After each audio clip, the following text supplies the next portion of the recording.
Motherfucker, what you say? I'm on my way. I'm swerving in the race on the way to the bank. Let it go bang.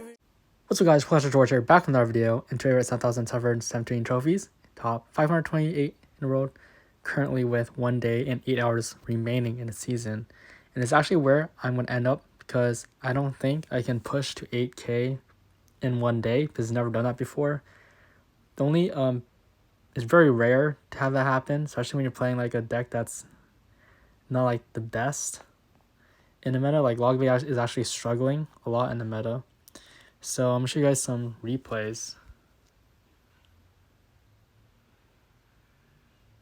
Alright, I'm going to show you guys some replays here, starting off with this RG match. Logbait's not doing that well in the meta. That's why I'm stopping at where I'm at. Because if I were to reach 8k, I would have been there already with like a couple days left in the season. That's like more optimal position to be in. Like, you don't want to be like more than 200, or I should say 100 trophies away from your targeted goal on the last day of the season, because just the last bit is like a really struggle, and stretch because everyone's like gonna try super hard, and all the matchups will be like super funky, and that's like where all the meta players will come out during the last days of the season. Like, I haven't played RG Lightning at all that much this season until like the last this week. And it's really tough because I have Fisherman and Zappies, but sometimes you can get through that by playing your Dark Goblin down low here. I was going for a log, making sure that everything dies.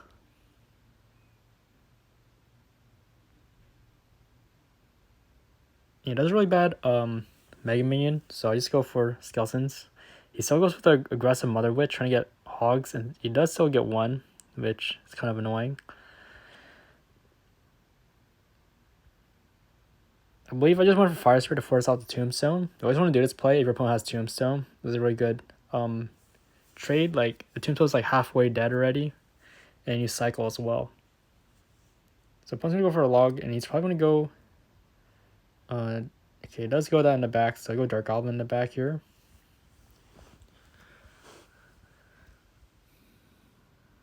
And I think I went for Money Miner at the bridge here, try to protect my Dark Goblin so everything on this side dies. And I believe I popped my ability to Money Miner last second. Okay, I tried to there, but didn't go down, that's fine. Before Gombro, cycle to my cannon rapidly. And you always want to spread out your troops. Like Dark Goblin all the way to the far corner and cannon to like avoid giving lightning value or fireball value. And I went for Money Miner to apply pressure here because I knew he didn't have a good cycle to defend. And he had to waste his log there, so I didn't do anything because I knew he had to defend that Money Miner still. He had a really nice ability, splashing onto the tower as well. So just circle back to my cannon here to defend. I also play Dark Goblins in the back, stacking them, so it'd be super annoying for him to defend. He only has like spells to get rid of them. He had to waste his lightning there or everything would have died. He did get a decent amount of damage because that Sky King actually like got one hit, but that's fine. Yeah, I think I'm gonna pop the ability. Yep, and he's not even close to his lightning, so I think he should defend his RG pretty fine. And one for a log as well. And we get nice damage because he uses log earlier on our Dark Goblin. That's one for Gombrel there. And we're in damage lead. We try to hold this and defend at the same time. So he does use the Sky King ability, and I just try to like block the skeletons and distract with this Money Miner. And one for skeletons, Fire Spirit, try to DPS down to RG. And of course, still gets one hit. And I'm not surprised that RG is like becoming meta again, especially during the last week of the season, because it's like the only strong archetype, like no weakness. Maybe Electro Giant, but I don't know the matchup. And I know he messed up here because he went RG in the back, and I just want to spam him because he wastes his log as well. So we're going to get damage no matter what on this push, and the first slash on is going to be a good game. It's a really nice, solid match against RG Lightning. You just want to spread out your troops, stack Dark Goblins, and try to give them too much Fisherman value or something like that. Right, guys, our next match here against E-Giant Earthquake, and since I have Skeletons instead of Mirror, it's going to be way harder for us. Like, he should win if he does the right things, like Mirror's Earthquake on our cannon, and he can't do anything about it. And I believe he went E-Giant right away first play. I know this guy's like bad when he does that. So he went for a high cannon, and Money Miner tried to distract that Gold Knight, but that's fine. It doesn't. And 99% of the time, I just found out that most E-Giant players like to tornado in the Dark Goblin, so just prepare to do it for that to happen. You just expect to spend more elixir or try to like put your Dark Goblin in a awkward position for them to tornado. So I believe I just went for Fire Spirit at the bridge with the Goblin as well, because I knew he didn't have Tornado in hand, and he had to spend some elixir defending. You actually get like 2 hits there, really nice. Went for Dark Goblin to kill the Mega Man and Bomber. He does have the Earthquake here. I don't agree with that. Like, Earthquake doesn't kill the Dark Goblin. You just want to Skeleton supply pressure and try to like tank a little bit so we get some cheap shots in. Also going to start calling a log, and this guy's next move, yeah, it's probably Mirror E-Giants. So I figured to like punish him here so he can't like build a massive push. And of course I always Gold Knight and spam the ability and panic. So I just take his whole tower there. Don't use my ability because I want to save my elixir and try to defend as much elixir as possible. And almost killed a Gold Knight there, force out 1 more elixir out of him. It's really nice. I just finished this E-Giant. You always want to log that no matter what, because like E-Giant that much health does so much damage to your tower. And I went for a high cannon here because I knew he had Earthquake and Skeletons. And I can't believe that Bomber survived like 4 skeleton hits. Kind of crazy. So we take a lot of damage here from this E-Giant and Earthquake, but our tower still lives. And we just have to defend for the next 40 seconds. It should be fine.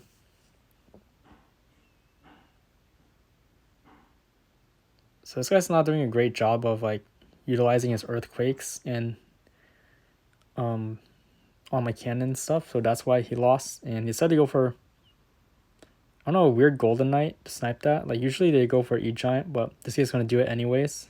Yep, there it is. Basically you just want to stall out if there's like 20 seconds left in the game.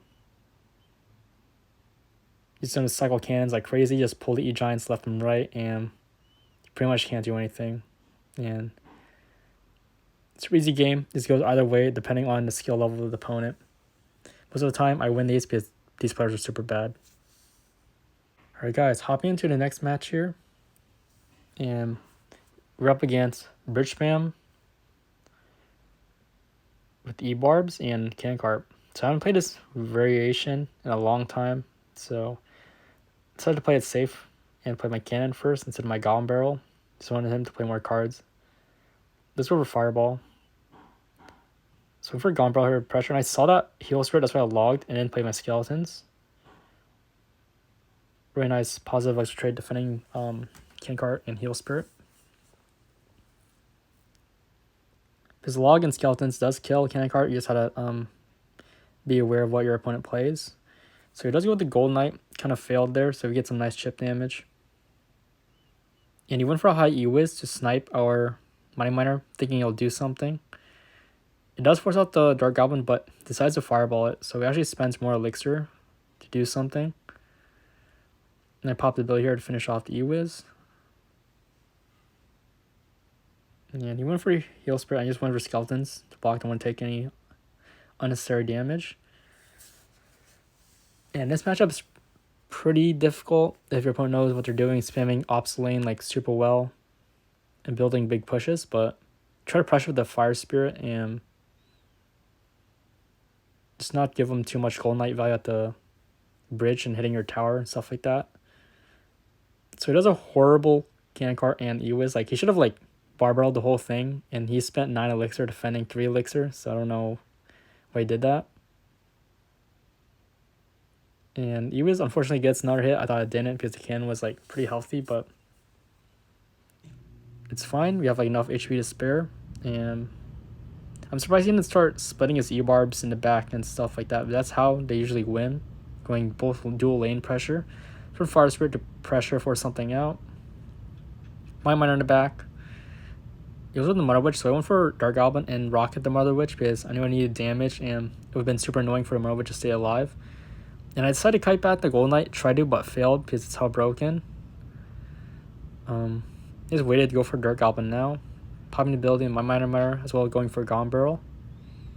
But the ability doesn't go down, so I just went for a Log and Fire Spirit reset the E-Wiz. Dark Goblin does survive, so this provide good pressure here, forces out like more stuff.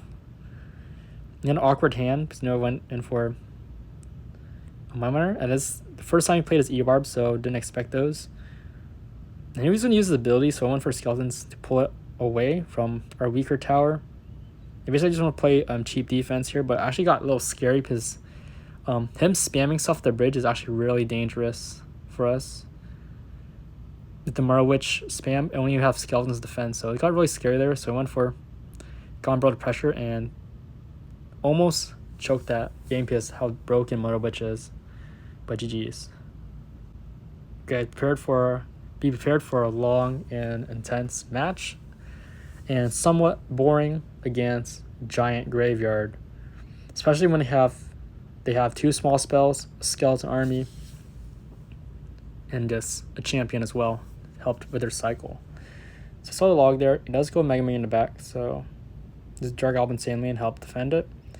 You never want to leave Mega Minions alone. You just try to defend them if you can, because they actually do so much damage if left alone, like 400 damage, like a hog hit almost. You always want to go with a cannon defending the giant as well, because they might like zap or E-Wiz or something, spell down your Mind Miner. So I knew he didn't have arrows in hand or Skarmy yet, so I went Far Spirit applying pressure, but that's a really nice Musketeer placement by him, just defending the goblins pretty well with the snowball. I went for Skeletons here to fully counter the Musketeer. And I believe he went for Mega Minion. Yeah, he meant Mega Minion there. There's Dark Goblin same lane. And I think he went for Giant in front of it. No, he didn't. So he went Sky King in the back. And I decided to cycle my cannon first, defend it. You never want to cycle your Mind Miner against a giant player. You always want to play your Mind Miner in response to them playing a giant, because you don't have enough DPS in this deck to like kill the giant fast enough. So I defended Graveyard pretty well there. I was really surprised that the RNG didn't like take half of my tower away like it normally does. And he didn't have anything good in hand, and he spent a lot of elixir for Dark Goblin here. And we do get some nice damage from the Dark Goblin because he like kind of overcommitted on offense. So I just went for Gone Barrel here and see what he had in hand. He does a Skeleton Army, so I go for a Log. I'm not sure why he didn't play a Skelly King. I think he should have done that to collect, like, charge up the ability. Alright, I'm going to Skeletons first to like help defend against the Graveyard if he does it. Dark Goblin to cycle back to another one. And also baited out this arrow is really nice there. So he mistimed the snowball. Goblin does get one hit. And so I popped the abilities to help defend Mega Minion and force something out from him. He has to waste his Musketeer there. Kind of got sketchy here because I didn't have my Mining Miner to defend this giant. So I had to go for Gone Barrel, like try to pressure at the same time. And it kind of worked because it forced out the snowball. But take like one shot from this Musketeer and we had to waste a Dark Goblin on it. I think he should have like went in at this moment, but decided to like build another push. But that actually allowed us to save our elixir back and just make it much easier for us to defend his next pushes. So he does go with the Graveyard again. So I went for Skeletons, Mining Miner, Cannon to defend. And it did kind of get sketchy here, so I went for Dark Goblin high, but unfortunately the Musketeer sniped it. So I went for Skeletons again, and then Mining Miner on top, and went for Log. I was surprised that he wasn't back to his Graveyard. Like at this point, people usually are back to the Graveyard. So I went for the ability here to defend. We still need to go for a Fire Spirit there. So we're gonna take the Mega Minion hit. And you always want to go opposite lane against giant Graveyard players, like the only chance of winning if they're like decent. So he goes with like super aggressive. So I went for Gone Barrel aggressive and Cannon down low so the Musketeer doesn't kill it fast right away. And the log is going to get massive value hitting the skeletons as well from the Skelly King, but I use the ability to go ops lane now. Try to pressure here. Didn't have had a good hand for the Dark Goblins, so he had to spend some elixir. And I tried to outcycle his arrows and go for a prediction log on his Skarmy, but he saw that, so it was really smart by him. Put my Golem Barrel up, so if he decided to snowball, he would have missed. So he blocked both lanes there. And go for a Golem Barrel here. I saw that the Giant was so healthy, so I went the ability to help finish it off. Our Dark Goblin to apply pressure. And a bait out arrow is really crucial this moment, because I believe I just went for a Golem Barrel Fire Spirit here and log as well.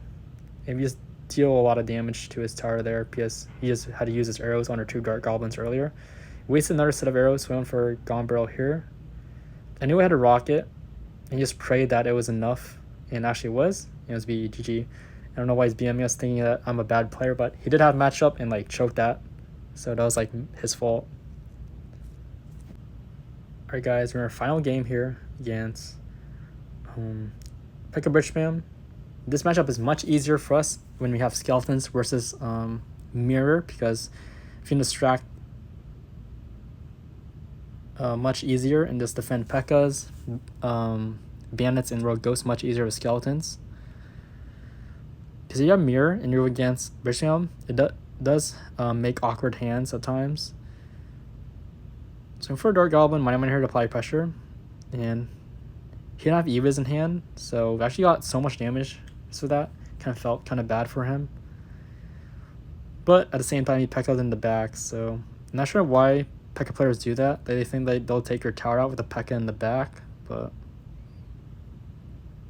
it's not that bad to defend just from the skeletons here. Dark Goblin, and we do take 1 hit from it because my Fire Spirit didn't go down here to distract because of the drag glitch, but at least Pekka didn't get another hit.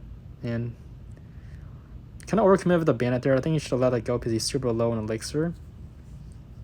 And I just saved my elixir because I knew he was going to go with like a bow ram soon and minions, so he just needed enough elixir to defend with a cannon.